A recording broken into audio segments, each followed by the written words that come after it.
자, 우리 친구들한테 묻겠습니다. 오늘 무슨 날이에요? 네. 자, 부활절 어떤 날인지 아는 사람 손 들어 보세요. 자, 우리 은석이 한번 이야기해 보세요. 부활절 어떤 날이에요? 사흘 만에 부활한 날. 자, 우리 은석이 위해서 박수 한번 쳐주세요. 네.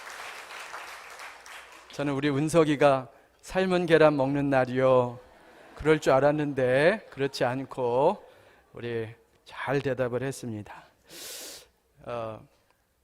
제가 목사님이 다른 데 가봤는데 어떤 초등부 아이는 부활절이 삶은 계란 먹는 날로 알고 있더라고요. 우리 부활절은 예수님이 부활하신 날이죠. 삶은 계란 나눠 드릴 거예요. 삶은 계란 먹는 게 문제가 아니라 중요한 것은 부활의 의미를 우리가 제대로 알아야죠. 도대체 부활이 무엇인가? 지금 미국은, 유럽은 이 부활절이 계절 축제로 변질되고 있어요.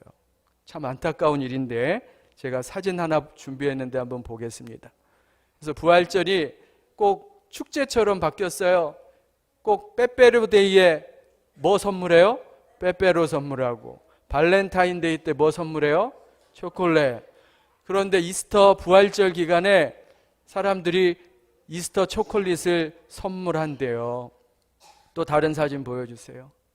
네, 부활절 퍼레이드, 화려한 옷을 입고 치장을 하고 부활절 퍼레이드를 하는 모습이에요. 다음 사진. 네, 됐습니다. 자, 그런데 보니까 우리나라에서도 이제 뭐 부활절 퍼레이드를 한다, 이런 소식을 들었어요. 근데 저는 솔직히 반대예요. 왜냐하면 부활절의 참된 의미를 축제와 퍼레이드로 설명할 수 없기 때문입니다. 여러분, 부활절은 굉장히 중요한 날이에요. 왜냐하면 이 부활이 우리 신앙의 가장 기초이고, 부활은 우리 기독교 역사에 있어서 가장 중요한 사건이기 때문에 그렇습니다. 우리 고린도전서 15장 14절 읽겠습니다. 같이 읽어요. 우리 학생들도 같이 읽습니다. 시작. 그리스도께서 만일 다시 살아나지 못하셨으면 우리가 전파하는 것도 헛것이요 또 너희 믿음도 헛것이며. 자, 뭐라고 말해요? 부활이 없으면 우리의 믿음이 헛것이라는 거예요.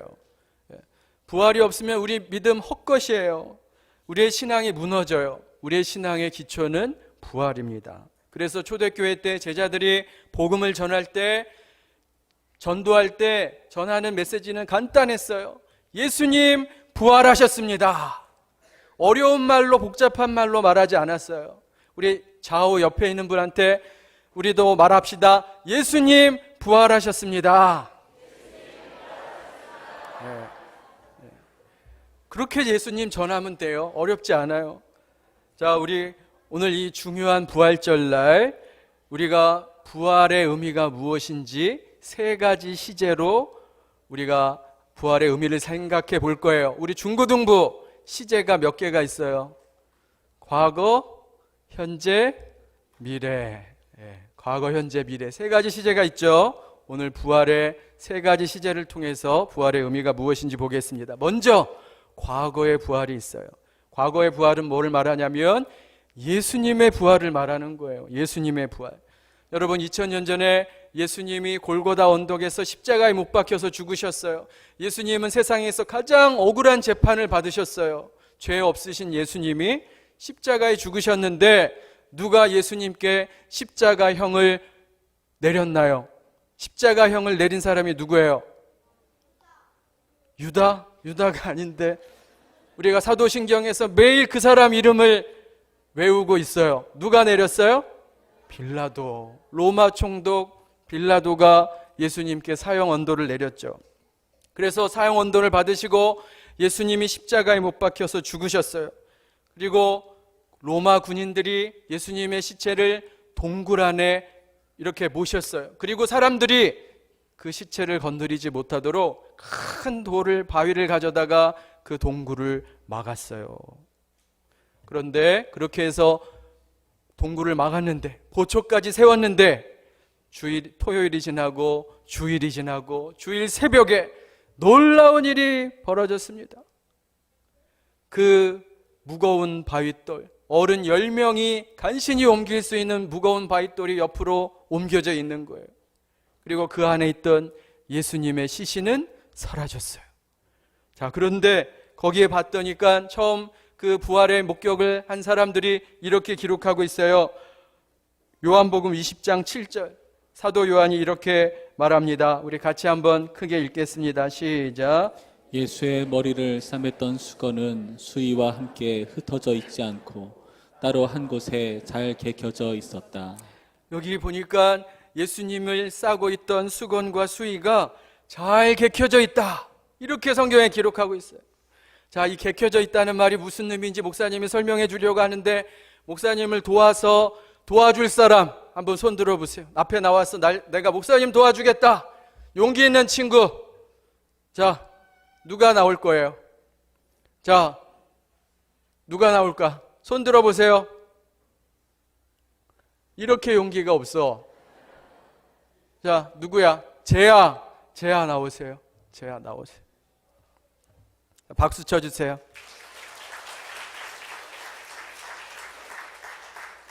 예수님의 수입니다.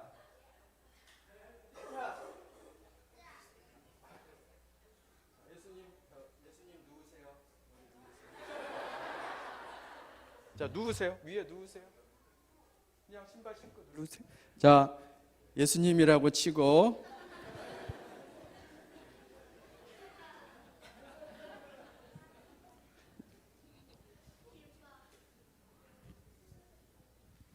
자, 예수님 일어나세요. 자, 우리 재아 아침에 일어나면 제일 먼저 뭐예요? 이불을 어떻게 해야 돼요? 자, 이불을 잘 개보세요. 이불을 잘 개보세요. 자, 잘 개보세요. 다 한 거예요? 자, 우리 재아는 아직 어려서. 자, 재아 잘했어요. 자, 인사하고 들어가세요. 자, 목사님이 도와줄게요. 그래서 이불을 개는 거예요.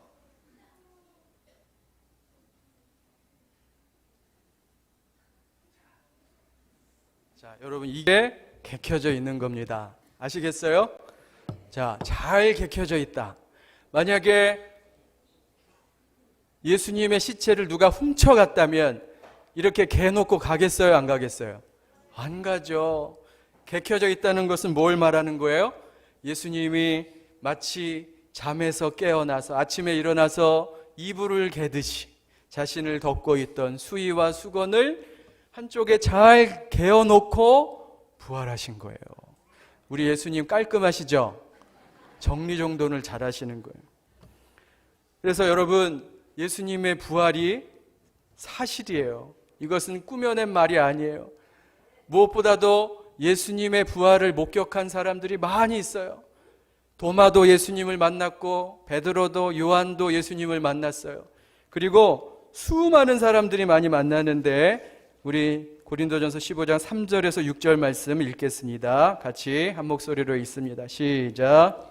내가 받은 것을 먼저 너희에게 전하였노니 이는 성경대로 그리스도께서 우리 죄를 위하여 죽으시고 장사 지낸 바 되셨다가 성경대로 사흘 만에 다시 살아나사 게바에게 보이시고 후에 12 제자에게와 그 후에 500여 형제에게 일시에 보이셨나니. 세상에 보면 부활이 진짜냐 가짜냐 따지는 사람들이 있어요. 지금 그런 사람들에게 사도 바울이 뭐라고 말하냐면 부활을 목격한 사람이 500명이나 된다는 거예요. 500명. 여러분, 만약에 부활을 목격한 사람이 한 10명 정도라면 그래 좀 의심이 될 수도 있어요. 10명끼리 서로 말을 맞춰서 우리 예수님이 부활했다고 거짓말하자, 이렇게 말을 맞힐 수 있어요. 그러나 목격자가 100명이 넘고 500명이 넘는다면 그 사람들이 입을 맞춰서 말을 맞춰서 거짓말을 할 수는 없는 거예요.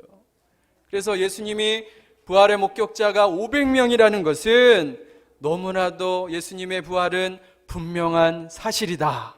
이것을 우리에게 증거하는 것입니다. 여러분, 예수님의 부활은 역사적 사실, 실제라는 것을 꼭 믿으시기 바랍니다. 그것이 과거의 부활의 의미고요. 둘째로 부활은 미래적인 의미가 있어요. 부활의 미래는 뭐냐? 우리도 예수님처럼 부활한다는 겁니다. 우리 51절에서 53절 읽겠습니다. 시작. 보라, 내가 너희에게 비밀을 말하노니 우리가 다 잠잘 것이 아니요 마지막 나팔의 순식간에 홀연히 다 변화되리니 나팔 소리가 나매 죽은 자들이 썩지 아니할 것으로 다시 살아나고 우리도 변화되리라. 이 썩을 것이 반드시 썩지 아니할 것을 입겠고 이 죽을 것이 죽지 아니함을 입으리로다. 아멘. 여러분, 우리는 소망이 있어야 살 수 있어요. 소망이 없으면 살기가 너무 힘들어요. 그런데 이 소망을 무너뜨리는 강력한 적이 있습니다. 그게 뭐냐면 죽음이에요. 죽음 앞에 사람들은 절망하고 괴로워하고 힘들어해요. 여러분에게도 소망이 있을 거예요. 우리 중고등부 학생들에게 한 가지 묻겠습니다. 여러분의 소망은 뭡니까? 멀리 있는 소망 말고 아주 가까이 있는 소망. 뭐가 소망이에요? 대학 잘 가는 거죠? 우리 둘째 딸이 그렇게 생각하고 있어요. 네. 그래요. 여러분 소망대로 그러면 좋은 대학을 갔다. 자, 그 다음에는 어떤 소망이 있을까요? 좋은 직장을 구하는 거. 자, 오케이. 그렇게 또 좋은 직장을 얻었어요. 그 다음에는 뭐가 소망이에요? 네. 자동차, 네. 좋은 배우자, 멋진 우리 남자, 여자 친구 만나서 결혼하는 거죠. 자, 오케이. 성공했어요. 자, 그러면 그 다음에는 뭐예요? 돈도 많이 벌었어요. 우리 은석이는 돈에 관심이 많네. 자, 그래요. 돈도 많이 벌었어요. 그런데 또 이제 아기도 낳아야죠. 아기도 낳았어요. 예쁜 아기 낳았어요. 자, 그 다음에는 또 소망이 뭘까요? 자, 우리 가지고 싶은 게 많구나. 자, 그렇게 해서 결국에는 그 다음에 소망. 이제 다 나이 들어서 자식도 시집 장가 다 보내고 예쁜 손녀 손주까지 다 봤어요. 자, 그 다음에는 소망이 뭘까요? 그 다음에는 뭐예요? 결국에는 죽는 거예요. 인생의 마지막 끝은 뭐예요? 죽음이에요. 그래서 솔로몬이 이렇게 말했어요. 솔로몬이 뭐라고 말했는지 전도서 2장 16절 17절 읽겠습니다. 시작. 후일에는 모두 다 잊어버린 지 오래일 것임이라. 오호라, 지혜자의 죽음이 우매자의 죽음과 일반이로다. 이러므로 내가 사는 것을 미워하였노니 이는 해 아래에서 하는 일이 내게 괴로움이요 모두 다 헛되어 바람을 잡으려는 것이기 때문이로다. 솔로몬이 뭐라고 말하냐면 어차피 다 죽는데 결국에는 인생의 끝이 죽음인데 내가 지금 아둥바둥 열심히 사는 게 무슨 의미가 있는가? 인생이 참 허무하다. 그런 얘기를 하고 있는 겁니다. 그래서 죽음은 우리의 소망을 빼앗아가요. 우리를 절망하게 만듭니다. 그래서 많은 사람들은 아예 죽음에 대해서 생각하지 않으려고 해요. 왜요? 죽음에 대해서 생각하면 괴롭고 무서우니까. 나의 죽음만 괴로운 게 아니죠. 여러분, 다른 사람의 죽음이 우리에게 큰 고통을 줄 때도 있어요. 사랑하는 사람인데, 사랑하는 엄마 아빠인데, 사랑하는 친구인데, 사랑하는 남편인데 아내인데 죽음을 통해서 뺏기면 큰 고통을 당합니다. 제가 가본 수많은 장례식 중에 제일 힘들었던 장례식이 있었어요. 제가 잘 아는 선교사님 가정이 있었는데 자녀가 넷이에요. 얼마나 다복한 가정인지 늘 웃음꽃이 피고 웃음이 그치지 않는 그런 행복한 가정이었어요. 그런데 그 가정에 갑자기 어느 날 죽음이 찾아오니 웃음기가 싹싹 사라지는 겁니다. 막내가 있었는데 어느 날 엄마가 시장에서 포도를 사왔어요. 그런데 이 아이가 엄마가 안 보는 사이에 그 포도를 잘못해서 꿀꺽 삼키다가 목에 탁 걸린 겁니다. 이 아이가 얼굴이 하얗게 질리고 숨을 못 쉬고 있는데 엄마가 그 아이를 살리려고 발버둥을 치는데 어쩔 수가 없는 거예요. 포도가 안 빠지는 거예요. 결국에는 뇌사 상태에 빠지게 됐습니다. 제가 그 아이의 장례식에 갔는데 정말 어떤 위로의 말도 할 수가 없었어요. 세상에 가장 힘든 장례식이었습니다. 아마 여기 계신 분들 중에도 사랑하는 가족과 이별하신 분들이 계실 거예요. 자, 사랑하는 가족과 이별하는 것은 굉장히 힘든 고통입니다. 그런데요, 그럼에도 불구하고 힘들지만 우리 예수 믿는 성도는 한 가지 분명한 소망이 있습니다. 어떤 소망이냐? 우리가 언젠가는 부활해서 다시 만난다는 소망입니다. 우리 고린도전서 15장 54절 55절 읽겠습니다. 시작. 이 썩을 것이 썩지 아니함을 입고 이 죽을 것이 죽지 아니함을 입을 때에는 사망을 삼키고 이기리라고 기록된 말씀이 이루어지리라. 사망아 너의 승리가 어디 있느냐? 사망아 내가 쏘는 것이 어디 있느냐? 여러분, 우리 내 인생이 실패라고 생각하시는 분 계세요? 너무 낙심하지 마세요. 우리에는 영생의 삶이 다시금 주어질 줄로 믿습니다.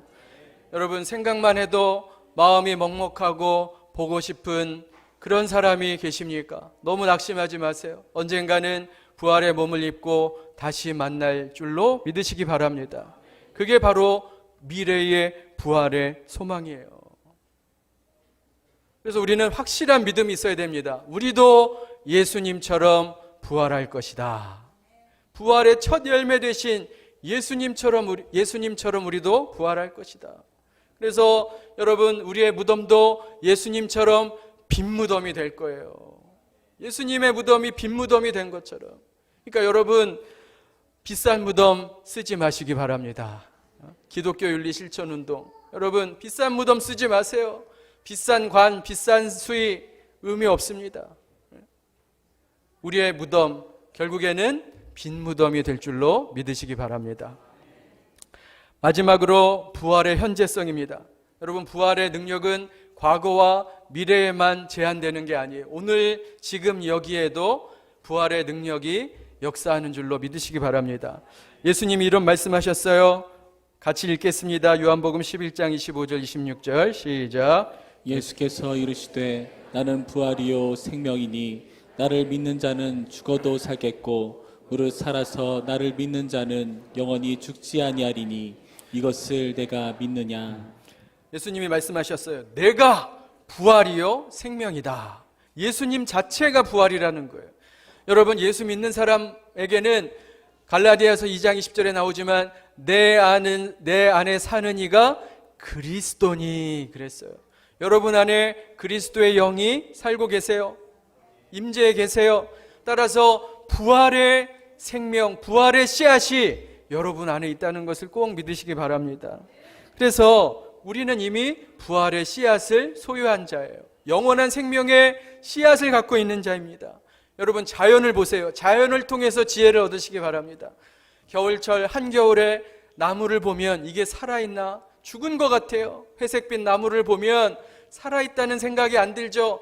꺾으면 다 부서질 것 같이 죽은 것처럼 보여요. 그런데 겨울이 지나고 따뜻한 봄이 되면 어느 순간인가 죽은 것 같았던 그 나무에서 싹이 나고 꽃이 피고 열매가 맺히는 이 놀라운 자연의 이치를 보십시오. 이게 바로 부활의 원리인 줄로 믿습니다. 그러니까 여러분들이 자연의 이치에서 배우세요. 그렇구나, 부활이 있구나. 우리가 언젠가는 죽지만 우리 안에 있는 부활의 씨앗이 언젠가는 싹이 터서 예수님이 명하실 때 우리 모두가 예수님처럼 부활한다는 것을 꼭 믿으시기 바랍니다. 57절 58절 읽겠습니다. 57절 58절 시작. 우리 주 예수 그리스도로 말미암아 우리에게 승리를 주시는 하나님께 감사하노니 그러므로 내 사랑하는 형제들아 견실하며 흔들리지 말고 항상 주의 일에 더욱 힘쓰는 자들이 되라. 이는 너희 수고가 주 안에서 헛되지 않은 줄 알미라. 부활이 우리 안에, 예수님이 부활의 능력이 우리 안에 거하는 줄로 믿으시고 그 부활의 능력을 지금 여기에서 누리시기를 주님의 이름으로 축원합니다. 이제 말씀을 맺고자 합니다. 그래서 우리는 지금부터 부활의 삶을 준비해야 돼요. 어떻게 하면 우리가 천국의 삶, 부활의 삶을 지금부터 준비할 수 있을까? 제가 묵상해 보았는데 여러분이 만약에 다른 나라로 이민을 간다, 아니면 우리 학생들 유학을 간다, 아니면 선교사로 간다 할 때 제일 먼저 준비해야 할 것이 뭘까요? 그것은 바로 언어입니다. 그 나라의 언어를 알아야 돼요. 미국에 유학 가려면 영어를 알아야 되고, 프랑스에 유학 가려면 불어를 알아야 되고, 독일에 유학 가려면 독어를 알아야 돼요. 그런데 마찬가지로 우리가 천국의 삶을 살고 부활의 삶을 사려면 천국의 언어를 알아야 돼요. 여러분 그거 아세요? 언어에는 두 가지 종류가 있는데 천국의 언어와 지옥의 언어가 있습니다. 천국의 언어는 뭘까요? 사랑합니다, 축복합니다, 감사합니다, 칭찬하는 말, 격려하는 말, 이것이 천국의 언어인 줄로 믿습니다. 지옥의 언어는 뭘까요?